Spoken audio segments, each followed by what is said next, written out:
Muito bem, estamos de volta aqui na Think TV para a apresentação do nosso Pense Nisso, esse programa que sempre traz um assunto do seu interesse, entrevistados especiais. E hoje nós temos um ativista político e você vai conhecê-lo melhor, vai conhecer suas propostas, suas ideias. Hoje vamos conversar com Tomás Henrique Barbosa. E aí, Tomás, boa noite, obrigado por ter aceito o convite e tudo bem contigo? Tudo bem, muito obrigado, Dirceu, pelo convite, é um prazer estar aqui com você. Eu tenho 28 anos, já me apresentando um pouco, e que nem a gente estava conversando um pouco antes do programa, eu já escutei muito a sua voz, mas não tinha visto ainda você pessoalmente. Então, obrigado pelo convite e vamos conversar um pouco, bater um papo e me apresentar ainda mais. Legal, prazer tê-lo aqui conosco.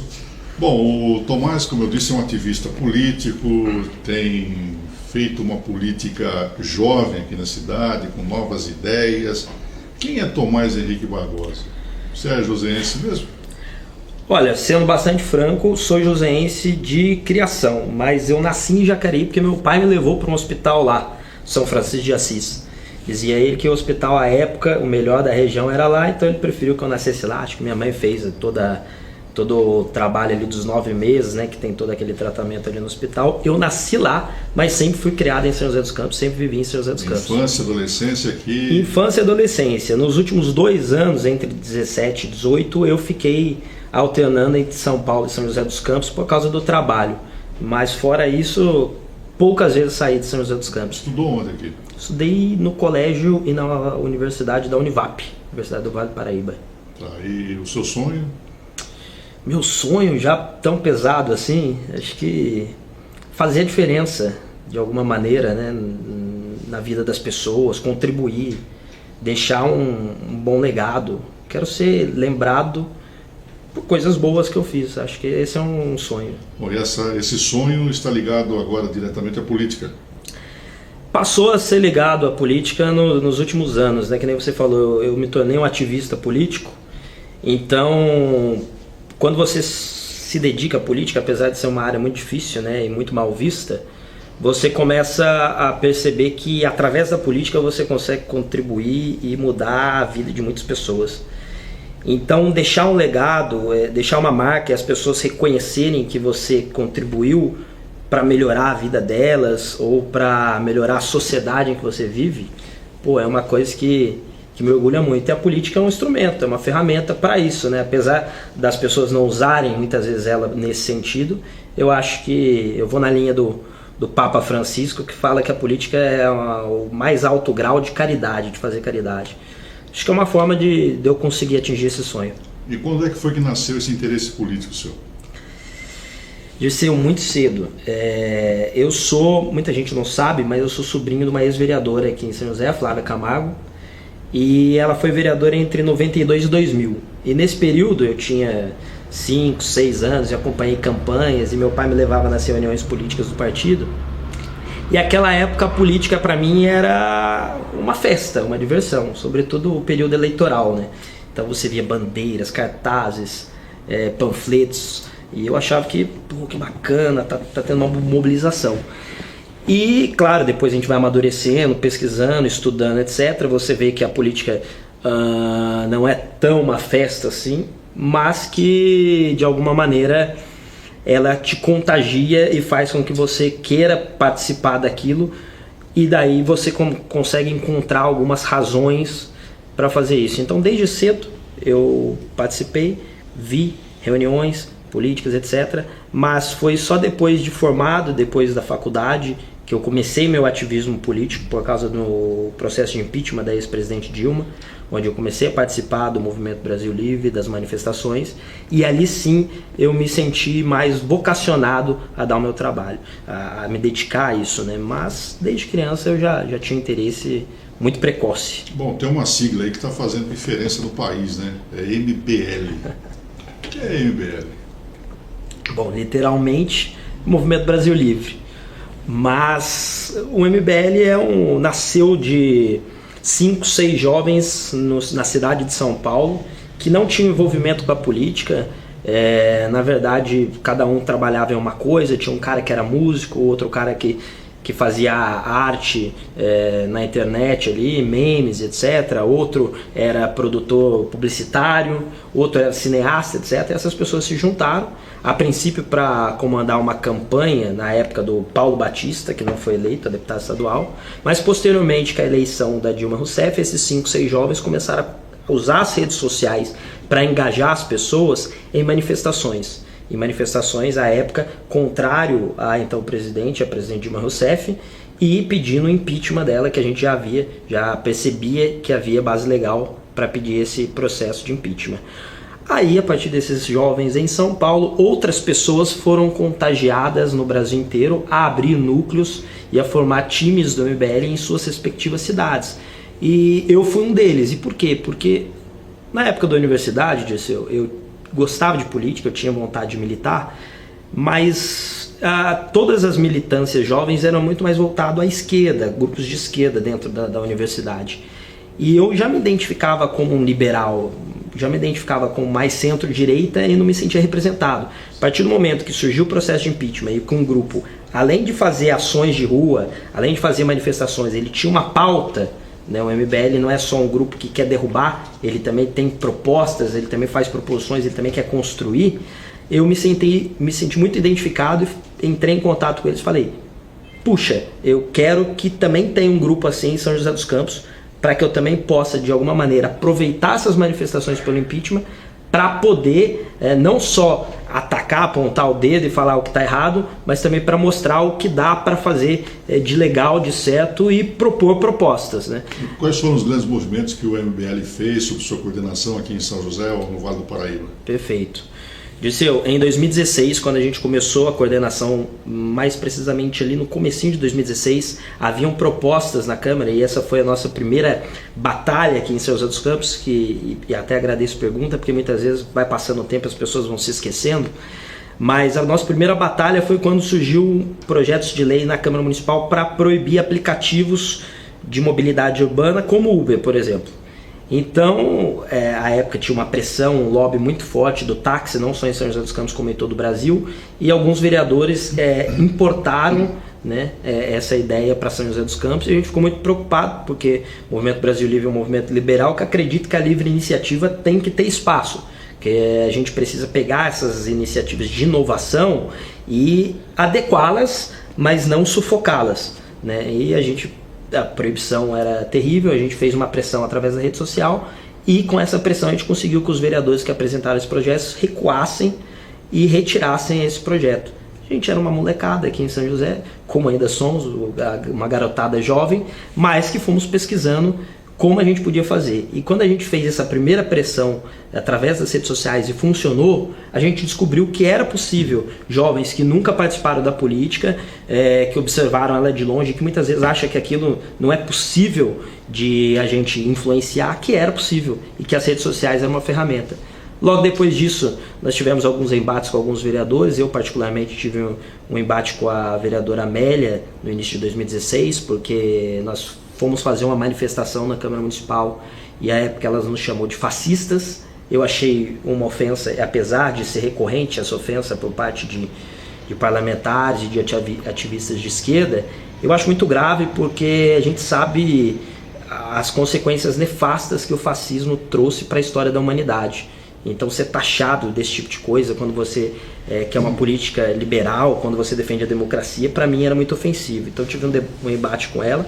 E logo em seguida, acho que foi o mais marcante ali em 2016, levando em sequência aí as nossas principais ações de São José dos Campos e ali no iniciozinho, o pedido de impeachment que a gente fez ao então prefeito Carlinhos Almeida ali em junho e julho de 2016. Era bem recente, era bem próximo da época da eleição, por isso gerou alguma controvérsia, mas mesmo assim a gente conseguiu 10 votos favoráveis contra 11 contrários.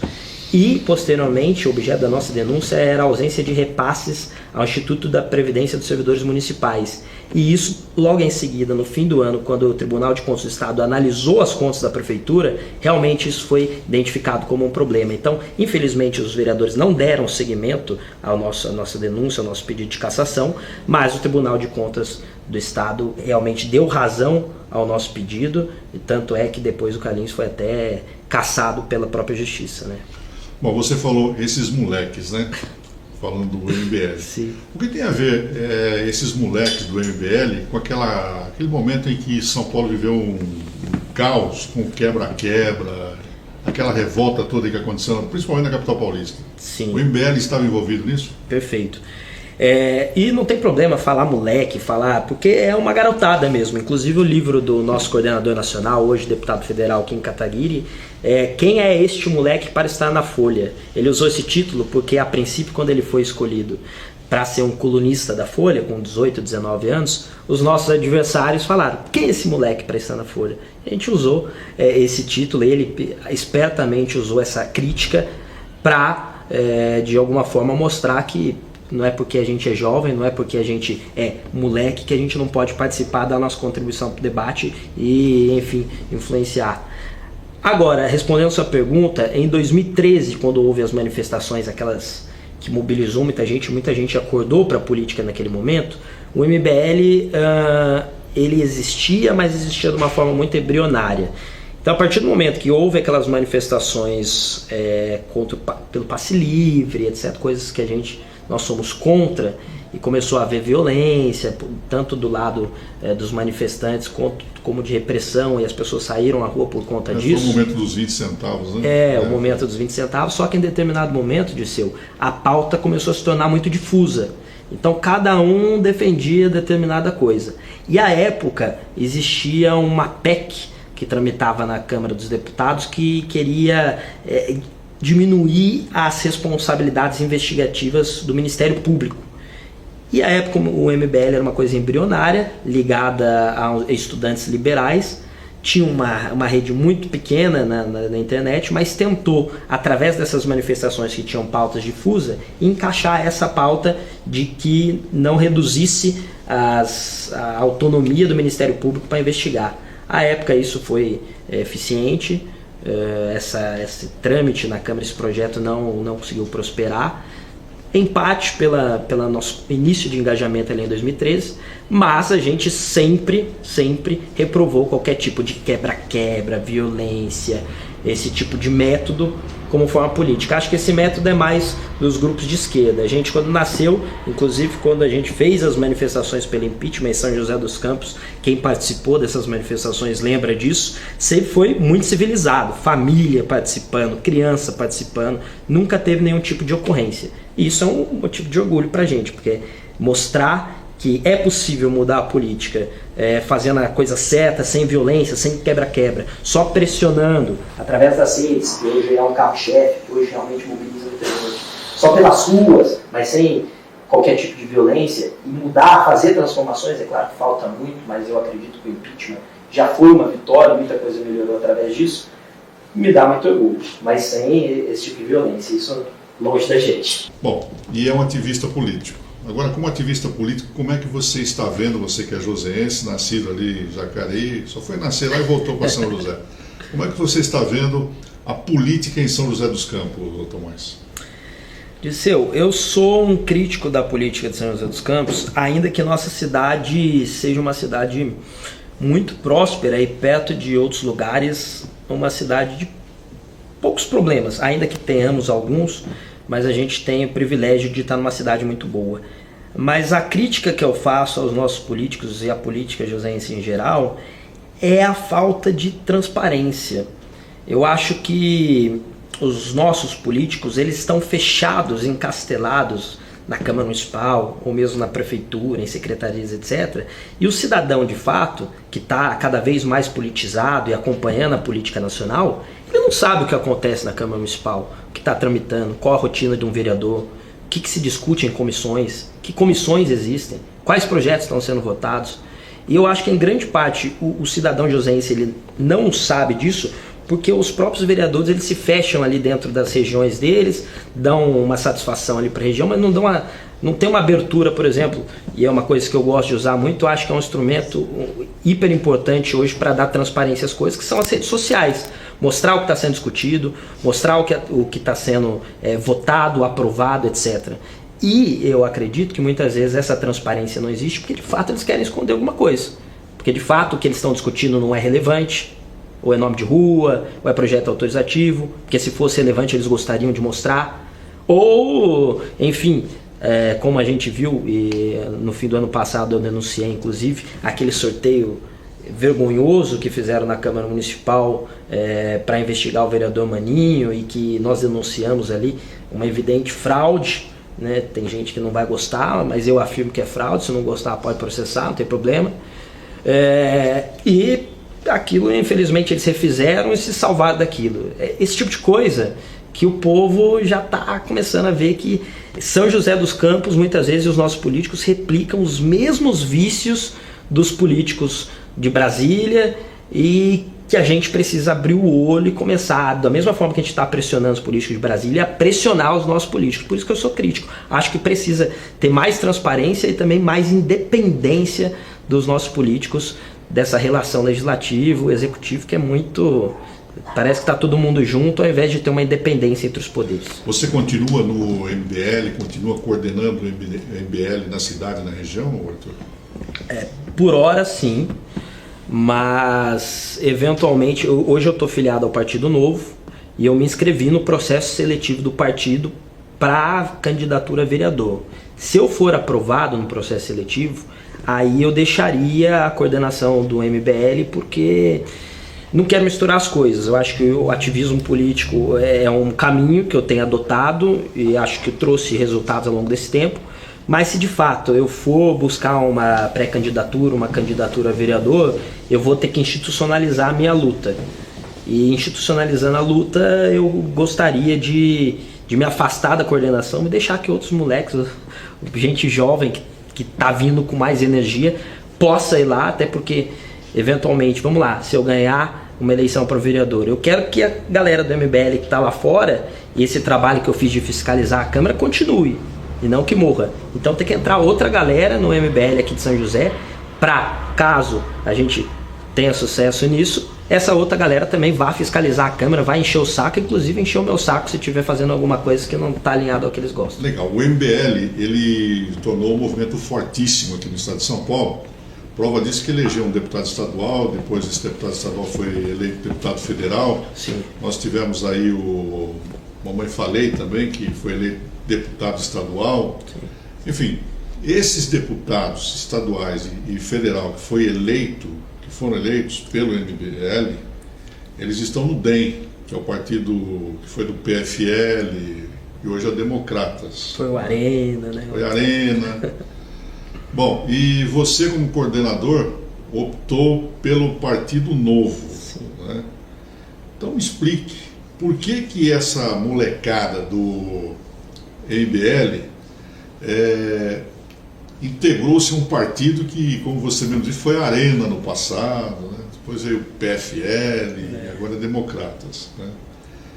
E você aqui em São José já fez a opção pelo Novo. Como é que é isso? Olha, Dirceu, quando o nosso primeiro parlamentar eleito com maior relevância foi o Fernando Roda em São Paulo, também pelo Democratas. E quando a gente surgiu na luta pelo impeachment, o Democratas era o partido, e sempre foi o partido que fez oposição ao petismo durante 13 anos, de forma mais aguerrida. Então, durante o processo de impeachment, quando nós estávamos nos corredores de Brasília, militando, lutando, etc., era na liderança do Democratas que a gente tomava uma água, que a gente comia uma bolacha, tomava um café, para voltar a bater na porta dos deputados e encher o saco deles para que eles votassem o processo de impeachment, que foi durante 2015 todo, 2016, e a gente sempre fazia caravanas ali de São Paulo, alugava um ônibus com dinheiro de doações, colocava uma molecada dentro do ônibus para encher o saco dos deputados. E o DEM sempre nos abraçou nesse sentido, até por ser oposição durante os 13 anos de petismo. E daí, quando o Fernando Roda e quando o MBL entendeu que era importante institucionalizar o nosso embate político, o Democratas garantiu para a gente, à época, independência no mandato. Então falou, olha, podem vir, algumas coisas vocês não estão alinhados ao partido, acho que sobretudo na parte ética, muita coisa ali, não digo do partido em si, mas tem muita gente ali que não é legal, que a gente não se alinha, mas eles falaram, vocês têm independência, inclusive para criticar, quando vocês acharem que deve criticar. O Fernando Roda aceitou, foi eleito e de fato ele tem um mandato independente na Câmara Municipal. O Arthur e o Kim foram da mesma maneira, garantiram a eles independência. Mas, recentemente, o Arthur inclusive foi expulso do DEM, porque ele é um deputado muito combativo na Assembleia, e ele faz esse combate ético como o carro-chefe dele ali, esse combate ético, e muitas vezes resvala em interesses de velhos deputados, das velhas raposas ali do Democratas regional, local. Então ele estava sendo muito constrangido e tendo muita pressão do Democratas local, do Democratas regional, enquanto o Kim continua preservando sua independência em Brasília. Até porque o Kim ele tem um trabalho muito mais técnico, ele é um menino muito estudioso, apesar da pouca idade, e acaba fazendo esse embate mais técnico dentro das comissões, do plenário, etc., que acho que ainda não resvala muito nos caciques do partido. Eu democrata aqui em São José dos Campos. Pois é. Você não assumiu esse democrata aqui na cidade? Aí quando esses dois foram eleitos, eu coordenei a campanha deles no Vale do Paraíba. E eles foram muito bem votados aqui na região.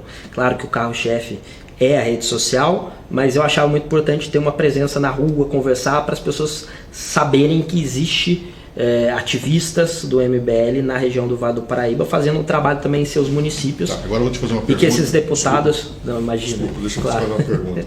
Você foi o coordenador de uma campanha do Kim aqui na região, e do Arthur também, né? Tá bom. Me diga o que esses dois trouxeram para o Vale do Paraíba nesse mandato. Tá. Antes de responder isso, vou terminar. E aí, naturalmente, houve esse convite para que eu assumisse o Democratas em São José dos Campos, ou mesmo na região, pelo trabalho que eu desenvolvi de eleger dois caras aqui, ou de contribuir para a eleição de dois caras que foram os mais votados do Democratas na região. Mas eu sempre me alinhei muito aos valores do Novo. E essa independência que eles precisavam no momento que o Novo ainda estava em construção, eu não vi necessidade aqui em São José dos Campos, porque o grupo que tem em São José dos Campos do Novo já é alinhado a todos os meus valores. Mas você foi convidado a assumir o Democratas, fui convidado, mas primeiro, cara, eu não quero o fardo de ter que, apesar deles terem assumido esse fardo, mas, e são pessoas éticas, limpas, eu os conheço muito bem, mas eu não quero o fardo de estar num partido de um Maia, de um Alcolumbre, sabe? E aqui em São José dos Campos, pegar um partido do zero, Dirceu, você sabe, é difícil, os caras te procuram pra, eu vou ser candidato no seu partido pra quê? E depois da eleição, o que eu vou ter? Quer dinheiro pra campanha, quer cargo depois da eleição, e pegar um partido para eu ser dirigente e para negociar e para formar chapa sem oferecer esse tipo de coisa, eu não ia conseguir nada. Então eu falei, bom, vou pensar em construir um partido de uma galera que está começando agora, para não ter esse tipo de problema, para não ter que lidar com esse tipo de papo, que eu não quero lidar. E acabei recusando esse convite para ser presidente de partido. Acho que não é esse o caminho. Ainda mais porque no Novo, quando você é candidato, você não pode estar como dirigente partidário, né? Acho que tem muito vereador aí que quer ser candidato e dirigente partidário. Aí ele forma a chapa para eleger ele e o resto se ferra, né? Sendo bem, falando literalmente o que acontece. Acho que não é esse o caminho.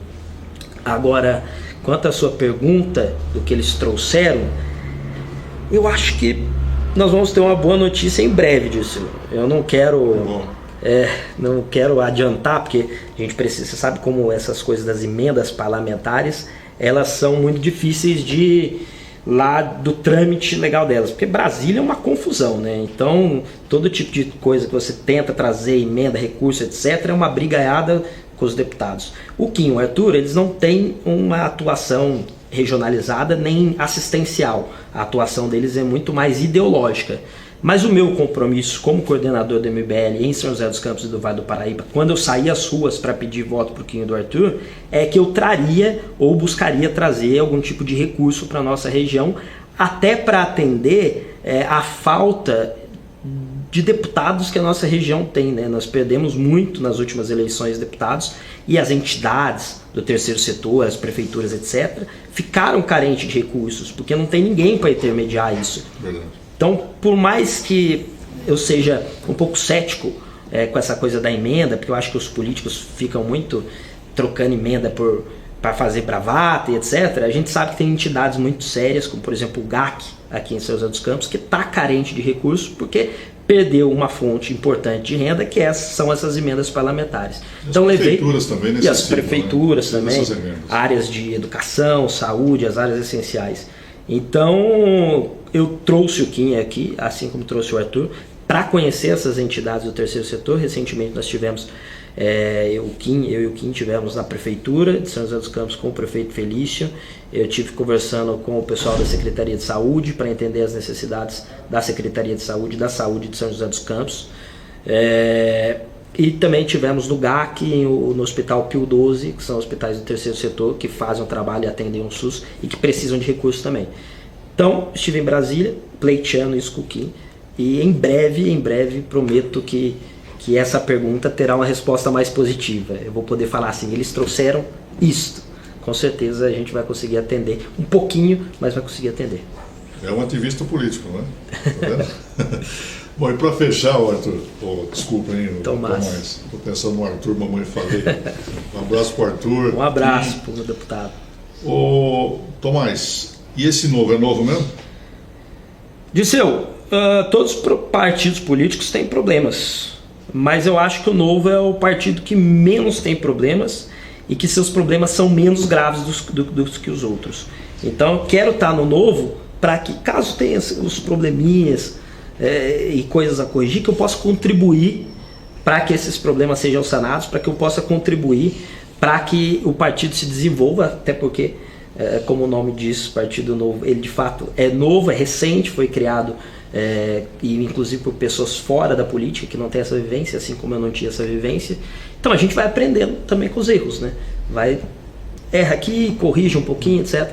Mas eu acho muito melhor aprender com esses erros e pegar um partido que está se construindo de forma ética e com boa intenção e com vontade de fazer uma política diferente, do que ficar refém dos velhos caciques, dos velhos partidos, com os mesmos vícios de sempre, que a gente sabe que nunca muda, porque quem está lá há muito tempo não quer que mude. Como é o nome do partido mesmo? Partido Novo. Então eu te espero de novo aqui no nosso Pense Nisso, aqui na TIC TV. Muito obrigado pela sua participação, pela sua presença. E vamos voltar a falar mais com esse ativista político, um jovem, revelação da política aqui de São José, o Tomás Henrique Barbosa. Obrigado, Tomás. Obrigado, Dirceu, pelo convite. É sempre um prazer estar aqui com você. Fico aguardando o convite. Legal. Tá aí. Presença hoje do Tomás Henrique Barbosa aqui no nosso Pense Nisso na TIC TV, onde falamos do MBL, esse Movimento Brasil Livre, e conhecemos um pouco mais essa figura aqui que pode mudar um pouco a política de nossa cidade com cabeça nova, tudo novo, né? Como ele disse. Amanhã nós voltamos com mais um programa aqui na TIC TV. Muito obrigado pela sua sintonia, pela sua audiência. Um abraço e até lá.